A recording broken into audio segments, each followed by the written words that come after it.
ನಮಸ್ಕಾರ, welcome back to my YouTube channel. ಇಲ್ಲಿ summer, so ಸಮ್ಮರ್ದು ಸ್ವಲ್ಪ ಕೂಲಿಂಗ್ ಜಾಕೆಟ್ ಹಾಕೊಳ್ಳೋಣ ಅಂತ ಹಾಕೊಂಡಿದ್ದೀನಿ. ಸಖತ್ ಸೆಕೆ ಇದೆ. ಇರೋದಲ್ಲಿ ಸೆಕೆಗಾಲದಲ್ಲಿ ಫುಲ್ ಇಲ್ಲಿ ಎಲ್ಲ ಕವರ್ ಮಾಡಿರ್ತಾರೆ, ಬರೀ ಕಣ್ಣು ಮಾತ್ರ ಕಾಣಿಸ್ತಿರುತ್ತೆ. ಇವತ್ತು ಆ್ಯಕ್ಚುಲಿ ಬರೀ 31 ಡಿಗ್ರಿ ಇರೋದು. 31 ಡಿಗ್ರಿ ಎಷ್ಟು ಕಾವು ಅನ್ನಿಸ್ತಿದೆ ಅಂದರೆ ಸಖತ್ ಸೆಕೆ ಅನ್ನಿಸ್ತಿದೆ. ಮತ್ತು ಇವಾಗ ನಾನು ಸ್ವಲ್ಪ ಬೇಸಿಕ್ ರಿಕ್ವೈರ್ಮೆಂಟ್ಸ್ ಇತ್ತು, ನಾಳೆ ಮತ್ತು ನಾಳಿಗೆ ತೊಗೊಂಬರಕ್ಕೆ ಹೋಗ್ತಿದ್ದೀನಿ. ಯಾಕೆಂದರೆ ಇವತ್ತು ನೈಟಿಂದ ಟೈಫೋನ್ ಇದೆ. ಸೊ ಈ ಸಿಟಿಗೂ ಸ್ವಲ್ಪ ಇಂಪ್ಯಾಕ್ಟ್ ಆಗುತ್ತೆ ಅಂತ ಹೇಳಿದ್ದಾರೆ ಟೈಫೋನು 2 ದಿನ. ಫಸ್ಟ್ ನಮ್ಮ ಪಾಪುಗೆ ಒಂದು ಚಿಕ್ಕ ಚೇರ್ ಬೇಕಾಗಿತ್ತು, ಸೊ ತೊಗೊಳ್ಳೋಣ ಅಂತ ಬಂದಿದ್ದೀವಿ. 2 ಚೇರ್ ತೋರಿಸ್ತಾ ಇದ್ದಾರೆ, ಒಂದು ಸ್ವಲ್ಪ ಚಿಕ್ಕದಿದೆ, ಒಂದು ದೊಡ್ಡದಿದೆ. ಕಲಿತು ಮಗನೆ, ಹಾಂ ಇಷ್ಟಿದೆ, ನೀವು ಕರೆಕ್ಟಾಗಿದೆ ಇಷ್ಟು. ಅದನ್ನು ಅದ್ರ ಮೇಲೆ ಅನ್ಸುತ್ತೆ ಕೂತ್ಕೊಂಡು ಮಗ. ಟೇಬಲ್ ಇಟ್ಕೋ ಹತ್ರ ಹೇಳ್ಕೊ, ಟೇಬಲ್ ಹೇಳ್ಕೊ ನೋಡಿ ನೋಡಿ, ಪರ್ಫೆಕ್ಟ್ ಆಗಲ್ವಾ? ನೋಡೋದು ಆಂಟಿ ಇದೆಲ್ಲ ಕೊಡ್ತಾರೆ ನೋಡೋರಿ. ಇಸ್ಕಾ ABC ಬರ್ರಿ ಸುಮ್ಮನೆ.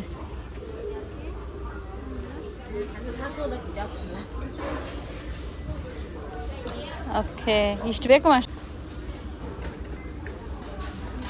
ಓಕೆ, ಇಷ್ಟು ಬೇಕು, ಬೇಡದ ಏನು ಅಷ್ಟು, ಎಷ್ಟು ಬೇಕದು.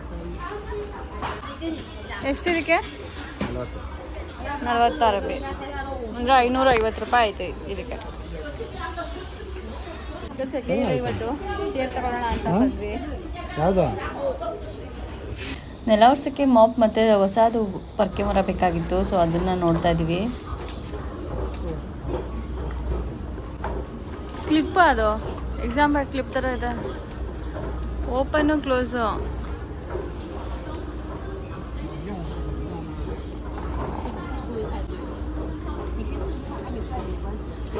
ಕಸನ ಗುಡಿಸ್ಕೋಬೋದು. ಇಂಡದು ಹೇಗೆ ಅಂತ ಕೇಳಿ, ಇಂಡದು ಒಳಗಡೆ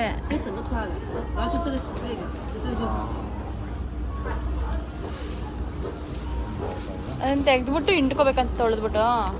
ಓಕೆ,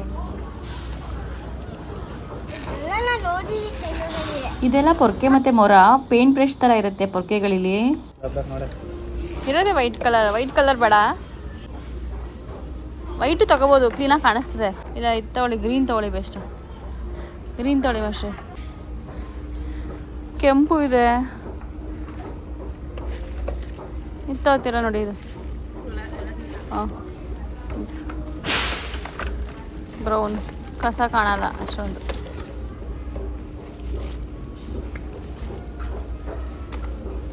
ಇದು ಓಪನ್ ಮಾಡಿ ಸುಮ್ಮನೆ ಹಿಂಗೆ ಸಿಗ್ಸದ ಏನೋ, ಹ್ಯಾಂಗೆ ಮಾಡಿ. ಓಕೆ, ಓಕೆನಾ ಇದು?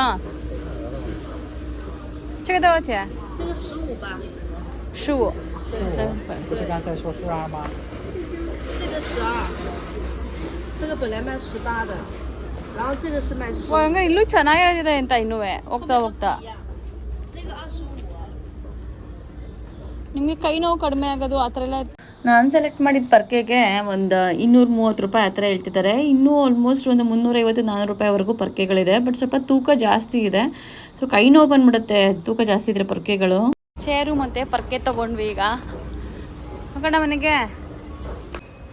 ಇಲ್ಲಿ ಪಾರ್ಸಲ್ ಬಂದಿರೋದನ್ನೆಲ್ಲ ಒಳಗಡೆ ಬಾಕ್ಸ್ ಒಳಗಡೆ ಹಾಕಿ ಇಡ್ತಾ ಇದ್ದಾರೆ ನೋಡಿ.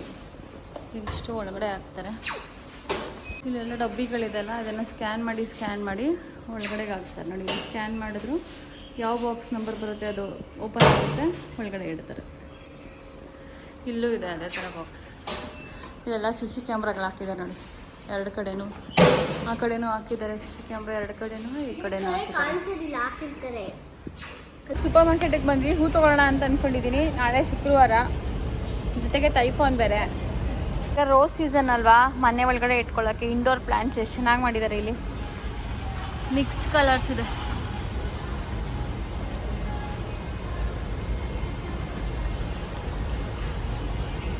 ಇಲ್ಲೆಲ್ಲ ಇಟ್ಟಿದ್ದಾರೆ ಹೂಗಳು. ಹಸಿರು ಶಾವಂತಿಗೆ ಎಷ್ಟು ಹಾಕಿದ್ದಾರೆ ಇದಕ್ಕೆ, ರೇಟೇ ಕಾಣಿಸ್ತಿಲ್ವಲ್ಲ ಇದರಲ್ಲಿ. ಇದೇನೋ ತಾವರೆ ಹೂವು ಏನೋ ಹೇಳ್ತಾರೆ ಇದಕ್ಕೆ, ಇಂಥದ್ದು ಪುಷ್ಪನೋ ಏನೋ ಹೇಳ್ತಾರೆ ಇದನ್ನು. ಇದಕ್ಕೇನೋ 150 ರೂಪಾಯಿ ಅಂತ ಹಾಕಿದ್ದಾರೆ 4 ಹೂಗೆ. ಇದಕ್ಕೆ 26 MB ಆಲ್ಮೋಸ್ಟು, ಅಂದರೆ 250 ರೂಪಾಯಿ ಅಂತ ಹಾಕಿದ್ದಾರೆ ಹೂಗೆ. ಇಷ್ಟು ಹೂಗೆ ಯಾವ್ದು ತಗೊಳ್ಳೋದು? ಇದು 350 ರೂಪಾಯಿ ಬೊಕ್ಕೆ. ಇಲ್ಲೂ ಗುಲಾಬಿ ಹೂ ಎಲ್ಲ ಇಟ್ಟಿದ್ದಾರೆ, ಕಲರು ಮಿಕ್ಸ್ ಕಲರ್ಸ್ ಎಲ್ಲ. ಒಂದು ಮಿಕ್ಸ್ ಕಲರ್ ತಗೊಳ್ತೀನಿ ಈಗ. ಸನ್ಫ್ಲವರ್ ಕೂಡ ಇಟ್ಟಿದ್ದಾರೆ ನೋಡಿ. ದೇವ್ರಿಗೆ ಮುಡಿಸ್ಬೋದಾ ಸೂರ್ಯಕಾಂತಿ ಗೊತ್ತಿಲ್ಲ. ಇದು ಎಲ್ಲ 99 RMB ಹಾಕಿದ್ದಾರೆ. ಇಲ್ಲಿ ಒಂದು ವೈಟ್ ರೋಸ್ ಇದೆ ಆರೆಂಜ್ ಜೊತೆಗೆ. ಇದು ತಗೊಳ್ಳೋಣ ಅಂತ ಅನ್ಕೋತಾ ಇದ್ದೀನಿ. ಇದೆಲ್ಲ ಫುಲ್ ಮೊಗ್ಗು ಹರಳಿರೋದು, ಇದಿಷ್ಟೇ ಇರೋದು. ಇದೆಲ್ಲ ಸ್ವಲ್ಪ ದುಬಾರಿ ಇದೆ. ಇದು ತಗೊಳ್ಳೋಣ ಮಾಮಿಗೆ, ಹಾಳೆಗೆ. ಮಾರ್ಕೆಟಿಂದ ಇವಾಗ ವಾಪಸ್ ಮನೆಗೆ ಬಂದೆ. ಸೂಪರ್ ಮಾರ್ಕೆಟಿಂದ ಹೂ ತೊಗೊಂಬಂದಿದ್ನಲ್ಲ, ಅದನ್ನು ಜಿಪ್ ಕವರ್ಗೆ ಹಾಕಿ ಇಟ್ಕೊಡ್ಬೇಕೀಗ. ಇಲ್ಲಾಂದರೆ ಇಷ್ಟು ಫುಲ್ಲು ಕಡ್ಡಿ ಸಮೇತ ಕೊಟ್ಟಿರ್ತಾರೆ, ಅದನ್ನು ಫ್ರಿಜ್ಜಲ್ಲಿ ಇಡೋಕ್ಕೆ ಜಾಗ ಸಾಕಾಗಲ್ಲ. ಕಟ್ ಮಾಡಿ ಜಿಪ್ ಕವರ್ಗೆ ಹಾಕೊಂಡ್ಬಿಡ್ತೀನಿ.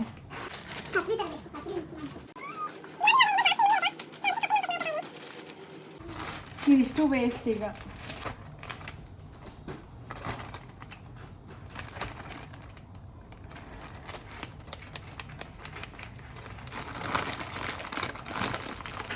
ಫ್ರಿಜ್ಜಿಗೆ ಇಟ್ಬಿಡ್ತೇನೆ ಈಗ ಅದನ್ನು.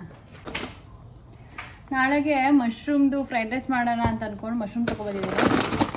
ಚಿಪ್ಸು ಕಾರ್ನ್ ತೊಗೊಂಬಂದಿದ್ದೀನಿ, ಜೋಳ.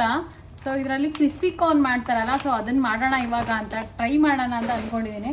ಲಾಸ್ಟ್ ಟೈಮ್ ಒಂದ್ಸಲ ಮಾಡಿದ್ದೆ, ಬಟ್ ಕಾರ್ನೆಲ್ಲ ಏನಾಗಿತ್ತು, ಎಲ್ಲ ಕಚ್ಕೊಂಬಿಟ್ಟಿತ್ತು. ಹುಡಿಯಾಗಿ ಉದುದ್ರಾಗಿದ್ದರೆ ಕ್ರಿಸ್ಪಿ ಆಗುತ್ತೆ, ಇಲ್ಲಾಂದರೆ ಸಾಫ್ಟ್ ಆಗಿಬಿಡುತ್ತೆ. ಟ್ರೈ ಮಾಡೋಣ ಅಂತ ಅಂದ್ಕೊಂಡಿದ್ದೀನಿ ಅದನ್ನ. ಸಾಯಂಕಾಲ 6:45 ಆಯಿತು. ಬೇಸಿಗೆ ಆಗಿರೋದ್ರಿಂದ ನೋಡಿ ಒಳ್ಳೆ 4 ಗಂಟೆ ಥರ ಇದೆ. ಸಂಜೆ 4:30-5 ಗಂಟೆ ಥರ ಇದೆ. ಅದೇ ವಿಂಟರ್ ಆಗಿಬಿಟ್ರೆ ಮಾತ್ರ ಡಿಸೆಂಬರ್ ಜನವರಿನಲ್ಲಿ 3:45-4 ಗಂಟೆಗೆಲ್ಲ ಕತ್ಲೆ ಆಗಿಬಿಡುತ್ತೆ. ಜೋಳನ ಒಂದು 5 ನಿಮಿಷ ಮರಳಕ್ಕಿಡಬೇಕು ಉಪ್ಪು ಹಾಕ್ಬಿಟ್ಟು. 3/4 ಭಾಗದಷ್ಟು ಬೆಂದಿರೋ ಜೋಳನ ಒಂದು ಸ್ವಲ್ಪ ಅಕ್ಕಿ ಇಟ್ಟು ಒಂಚೂರು ಕಾರ್ನ್ಫ್ಲೋರು, ಪೆಪ್ಪರ್ ಮತ್ತು ಉಪ್ಪೆಲ್ಲ ಹಾಕ್ಕೊಂಡು ಕಲಿಸ್ಕೋಬೇಕು. ಆಮೇಲೆ ಗೋಲ್ಡನ್ ಬ್ರೌನ್ ಆಗೋವರೆಗೂ ಎಣ್ಣೆಲಿ ಸ್ವಲ್ಪ ಫ್ರೈ ಮಾಡ್ಕೋಬೇಕು. ಕ್ಲೀನಾಗಿ ಕ್ರಿಸ್ಪಿ ಆಗಿರಬೇಕು ನೋಡಿ. ಇಷ್ಟು ಒಂದು ಸ್ವಲ್ಪ ಗೋಲ್ಡನ್ ಬ್ರೌನ್ ಚೇಂಜ್ ಆಗುತ್ತೆ ಅದು. ಸೊ ಅಷ್ಟು ಹಾಕೋಬೇಕು. ಜಾಸ್ತಿ ಹಿಟ್ಟು ಕೂಡ ಹಾಕೋಬಾರ್ದು, ಹಿಟ್ಟೆಲ್ಲ ಸ್ವಲ್ಪನೇ ಇರಬೇಕು. ಕಲರ್ ಎಷ್ಟು ಚೆನ್ನಾಗಿದೆ ಜೋಳ. ಮೆಣಸು ಪೌಡರ್ ಹಾಕಿಲ್ಲ ನಾನು, ಮಾಮೂಲಿ ಫ್ಲೇಕ್ಸ್ ಬರುತ್ತಲ್ಲ, ಪೆಪ್ಪರ್ ಫ್ಲೇಕ್ಸ್, ಅದು ಕಪ್ಪು ಕಾಣಿಸ್ತಿದೆ ಅಷ್ಟೇ. ಒಂದೇ 1 ಟೇಬಲ್ ಸ್ಪೂನ್ ಎಣ್ಣೆ ಹಾಕ್ಕೊಂಡು ಒಂದು ಹಸಿಮೆಣಸಿನ್ಕಾಯಿ, ಒಂಚೂರು ಜೀರಿಗೆ ಪೌಡ್ರ್ ಇದ್ದರೆ ಹಾಕೋಬೋದು. ಜೊತೆಗೆ ಒಂದು 1/4 ಭಾಗದಷ್ಟು ಈರುಳ್ಳಿನ ಒಗ್ಗರಣೆಗೆ ಹಾಕೋಬೇಕು.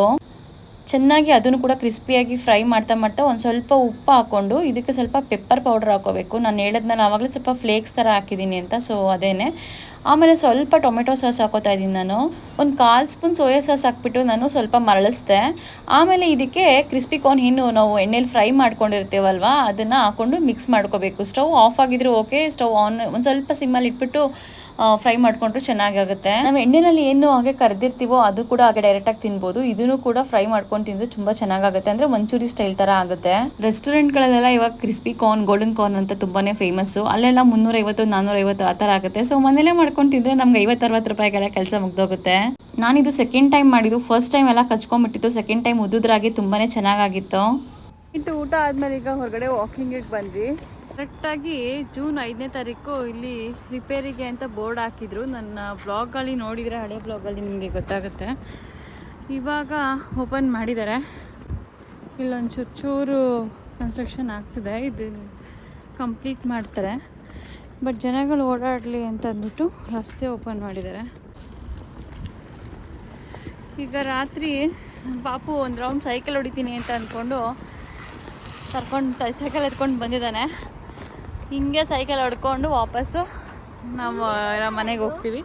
ಅದೇ ನಾವಿರೋ ಬಿಲ್ಡಿಂಗು. ಮುಂಚೆ ಈ ಬಿಲ್ಡಿಂಗಲ್ಲಿದ್ವಿ, ಈಗ ಆ ಬಿಲ್ಡಿಂಗಲ್ಲಿದ್ದೀವಿ. ಬಾ ರೆಡಿ, ಮನೆಗೆ ಹೋಗೋಣ. ಚೈನಾಗೆ 2016ನೇ ಇಸ್ವಿನಲ್ಲಿ ಬಂದಾಗ ಆಗ ಹೊಸ್ದಾಗಿ ಬಂದಿದ್ದು ಇದು ಬಾಡಿಗೆ ಸೈಕಲ್ಗಳು. ಸೊ ಇನ್ನೂ ಕೂಡ ಚಾಲ್ತಿಯಲ್ಲಿದೆ. ಇದೆಲ್ಲ ಸ್ಕ್ಯಾನ್ ಮಾಡಿಕೊಂಡು ತಗೊಂಡೋಗ್ಬೋದು ಆರಾಮಾಗಿ. ಮುಂಚೆ ಡಿಫ್ರೆಂಟಾಗಿ ಒಂದು ಬರ್ತಾಯಿತ್ತು, ಇಲ್ಲಿ ಎಕ್ಸ್ಲೇಟ್ರ್ ಕೊಟ್ಟರೆ ಹೋಗ್ತಾಯಿತ್ತು. ಅದು ಕೂಡ ಚಾರ್ಜ್ ಮಾಡೋ ಅಂತ ಒಂದು ಸೈಕಲ್ ಇತ್ತು ಮುಂಚೆ, ಅದೀಗ ಸ್ಟಾಪ್ ಮಾಡಿಬಿಟ್ಟಿದ್ದಾರೆ. ಪ್ರಾಬಬ್ಲಿ ಇದೆ ಅನಿಸುತ್ತೆ, ಲಾಕ್ ಥರ ಏನೇನೋ ಮಾಡಿದ್ದಾರೆ. ಒಟ್ಟಿನಲ್ಲಿ ಇನ್ನೂ ಕೂಡ ಚಾಲ್ತಿಲಿದೆ ಇದು. ಸುಮಾರು ಕಡೆ ನೋಡ್ಬೋದು, ಅಲ್ಲಂತೂ ಇನ್ನೂ ಮುಂದೆ ಜಾಸ್ತಿನೇ ಇದೆ, ತೋರಿಸ್ತೀನಿ. ಎಲ್ಲ ಕಡೆ CC ಕ್ಯಾಮ್ರಾಗಳಿದೆ. ಸೈಡ್ ಫುಟ್ಪಾತಲ್ಲಿ ಕ್ಯಾಮ್ರಾಗಳನ್ನ ಇನ್ಸ್ಟಾಲ್ ಮಾಡಿದ್ದಾರೆ. ಅವರಲ್ಲೂ ಕೂಡ ಈ ಥರ ಒಂದು ಸೈಕಲ್ ಇತ್ತು, ಈಗಲೂ ಇದೆ ಅಂತ ಅನ್ಕೋತೀನಿ. ಟ್ರಿನ್ ಅಂತ ಒಂದು ಸೈಕಲ್ ಸ್ಟಾರ್ಟ್ ಆಗಿತ್ತು. ಸೊ ಇಲ್ಲಿಂದ ಅಲ್ಲಿವರೆಗೂ ನಿಲ್ಲಿಸಿದ್ದಾರೆ. ಅಲ್ಲಿ ಮೆಟ್ರೋ ಹತ್ರನೂ ಕೂಡ ನಿಲ್ಲಿಸಿದ್ದಾರೆ. ಇವತ್ತಿನ ಒಂದು ಪುಟ್ಟ ಬ್ಲಾಗ್ ನಿಮ್ಗೆಲ್ಲರಿಗೂ ಇಷ್ಟ ಆಗಿದೆ ಅಂತ ಅನ್ಕೋತೀನಿ. ಇಷ್ಟ ಆಗಿದೆ ಈ ವಿಡಿಯೋಗೆ ಒಂದು ಮೆಚ್ಚುಗೆ ಇರಲಿ. ಮತ್ತು ಇದೇ ಥರ ಚೈನಾದ ವೀಡಿಯೋಸ್ಗೋಸ್ಕರ ನನ್ನ ಚಾನಲ್ ಸಬ್ಸ್ಕ್ರೈಬ್ ಮಾಡಿ ಅಂತ ಹೇಳ್ತಾ ಮತ್ತೆ ಒಂದು ಚೈನಾದ ವಿಡಿಯೋದಲ್ಲಿ ಸಿಗ್ತೀನಿ. ಅಲ್ಲಿವರೆಗೂ ಎಲ್ಲರಿಗೂ ಬಾಯ್ ಬಾಯ್.